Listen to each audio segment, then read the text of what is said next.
So hi, my name is Miranda, and I also go by she, her. I came from a community where everybody knew everybody. Everybody was in each other's business. I went to a Christian school with the same group of kids in this classroom for 12 years. The same teachers, the same community, the same principal. Everybody knew who you were before you even got to decide.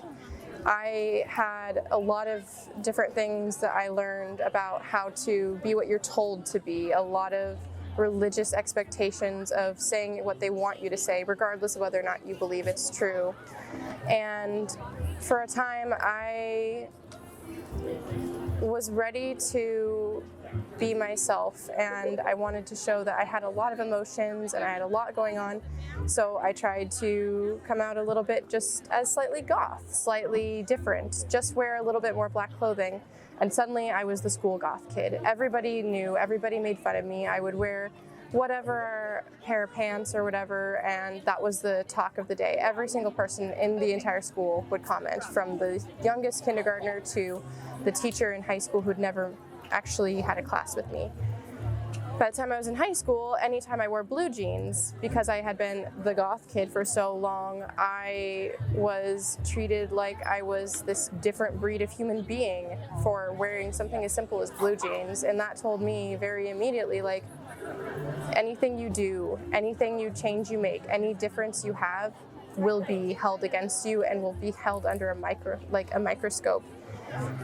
So I did the thing that was expected. I tried to date boys, and I ended up 11 months into a relationship where I wasn't happy, but because of my religious background and the church I was expected to be a part of, I thought I was going to have to marry this person.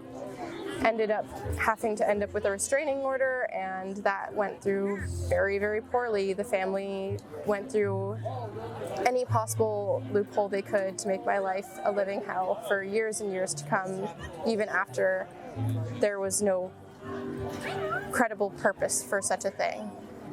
So I tried again after quite a few years of a best friend being with me, and they showing me what love really felt like and always with me.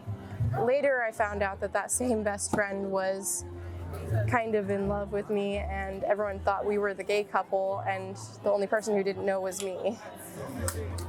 So I tried to get married to a Christian boy, do the thing that was expected, and 2 years in, I was deeply immersed in abuse and isolationism, and I never thought I was going to see my family again, or a friend, or feel loved ever again. I did anything I could to be deserving of love, and it was never worth anything.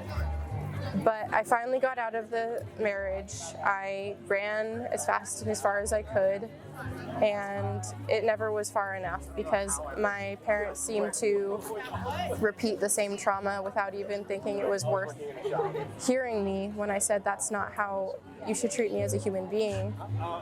But I met this one person who made me feel like it was okay just to be a human, who made it okay to rest after 7 days of working and taking care of a bunch of people.